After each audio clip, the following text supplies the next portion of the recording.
status quo antebellum I was talking about earlier. As I said, Rome basically used the Muslims and Arabs to conquer into places that they couldn't get into. Like I said, you can't go around with missionaries preaching the word, saying Jesus saved, Jesus this, and then have Roman soldiers going around conquering and killing everything. So they had to use the Muslims, they had to use Islam to do it. And that's what they did. They used the Muslims, they used Islam to go in there and conquer in places that they couldn't, get their foot in there, and they struck that deal. Now, the whole thing is, when you go back and look at Islamic conquest during that time, when you go and look at the map, you can see that these are basically the areas that the Muslims conquest. This is basically what they conquered. But when you go ahead and look at the lands or the empire of Rome, it would seem as if the Muslims conquered the Roman Empire, and we know that's not the case. So when you look at it, it's kind of suspect. It's how could they, during this time, the 7th century, had conquered all of these places that supposedly occupied or a part of the whole Roman Empire. And when you look up here, you can see that they didn't conquer Rome, they didn't conquer Greece, they didn't conquer England, but everything else they had a hand into. So you see, they was in Spain. It was in all these places that Rome wanted to get into and conquer, but they couldn't get in there. So they used the Arabs to get in there and, and do it for them. So the Arabs did all that conquering. They conquered into places that Rome wanted to get into. And basically the Crusades was a smokescreen for the exchange of power that took place. So basically when the Crusades happened, they came in there and they basically wiped out who they really wanted to wipe out, and they put in power somebody who would listen to Rome and be for the Pope. And, they basically transferred power from, the Muslims to Rome, or they put Muslim leaders in place, but really Rome was going to be, ruling the whole thing. And that's basically what we see today in a lot of these places that's ran by Muslims. They answer to Rome, they answer to the Pope. The whole thing was smoke and mirrors. It was a smoke screen, and it was, a good power move on the part of Rome as far as taking over lands they couldn't get in there. Because as I said, you can't be walking around preaching Christ and talking about forgiveness and all this and that, and then conquering lands. So now Rome looks like the hero, and Islam and the Arabs look like the outcasts, and that's exactly the way they wanted it, and it worked for Rome. But when you look at the history of Islam, let's go back. Islam is a fairly new religion. When you start going back to BC, there is no Islam, there is no Muslims. Now, the whole thing is this: you had a war between the Persians, the Arabs, and Rome. This war basically lasted from 92 BCE all the way to the 7th century AD. We're talking about, over 600 years of fighting between, these factions. So now the war ended in a status quo antebellum, which basically means that all parties, all sides agreed to basically go back to the way things was before the war. This was the agreement. This is what they agreed upon. So now the thing is, soon as this war ends, you get basically the Arab invasion. You get Islam. And we know that Islam is using the prophets of Rome, the prophets of the Jews and the Christians. So the question you have to ask yourself is this: why, after such a long war, after, when you look at the power, the might of Rome at that time, why would they risk, this doctrine, coming out with this doctrine, using the prophets of Rome? Why would they risk that? Why would they do that and come out with this doctrine right after this war? And why would Rome allow them to do so? So now you got to ask yourself, you had these Arabs and Persians, you had this long war that was going on, over 600 years of battle, fighting, for them to just stop and say, we're going to basically go back to the way things was before the war started.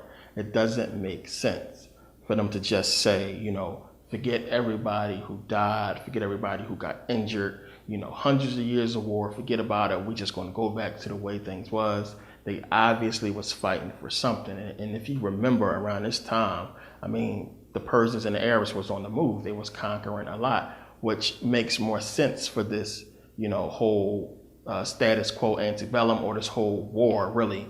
But the thing is, it ended with them basically saying, we're going to go back to the way things was. Now, it doesn't make sense unless there was some kind of deal struck. And that's basically what the facts is telling us, that, it wasn't that they just said, forget about it, we're going to go back to the way things was.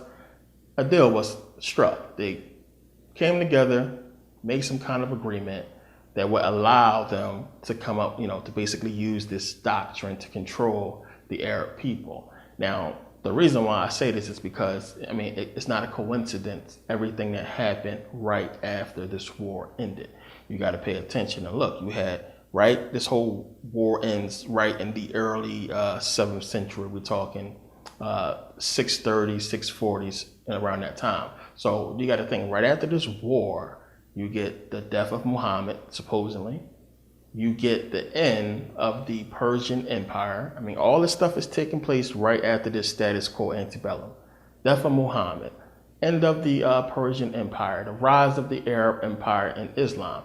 You get Abdul Malik going into Syria and conquering the Byzantines there in Syria, basically converting the people into Islam, changing their language from Syriac and Aramaic to Arabic, enforcing Islam. So the Quran was supposed to be revealed to Muhammad in Arabic. And what happens is whenever he gets these revelations, he goes out to the public and he, recites the new surah to the people, to the public. And he had, one of his sahabas, companions, or one of the scribes basically write down these verses. So the problem with that is this: during the life of Muhammad, when he had supposed to existed, and right after that, there was no Arabic. There was no written Arabic language. You have a bunch of people who believe that everybody was walking around speaking Arabic during this time, and that it was just a spoken language, and nobody wrote nothing down because we don't have no writing in Arabic during that time. You can't find that. Nobody can find a Quran that's written in Arabic during the time of the Prophet Muhammad. One do not exist. Now, the thing is, you have the Birmingham Quran. I believe it is found in London. They supposedly just had it in a museum for a long time. They come out with this whole Birmingham Quran that's supposed to be written before Muhammad, before the life of Muhammad, which is why a lot of Arab scholars denounce the whole thing. And, it's dated before the life of Muhammad, but you got Arab scholars who say that, you need to test the ink. And instead of testing the paper, the skin that is written on, because the skin hide that is written on is supposed to be dated back to that time, but they believe the ink is newer. And the whole issue with that is there was no color. It's red ink that's written inside of that Quran. There was no colors used in the Quran during that time. And that Quran, the Birmingham Quran, is supposed to be in order. And the Quran was not put in order, the way it is today during that time. So, of course, the Arab scholars are not going to like it, because it basically turns Islam upside down.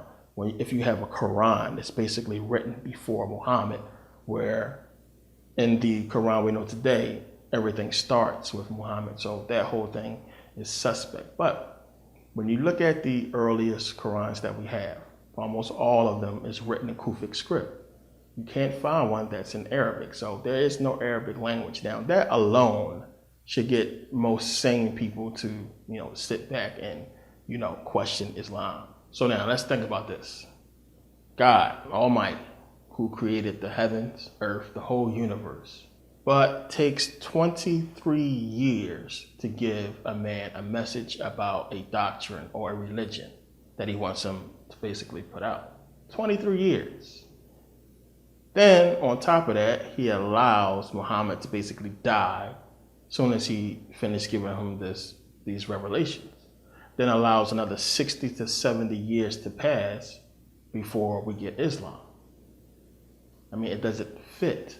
Then on top of that whole thing, already had allowed hundreds of years for Judaism and Christianity to dominate before he finally says, okay, let's give people Islam. I'm going to take another 23 years to give Muhammad the message.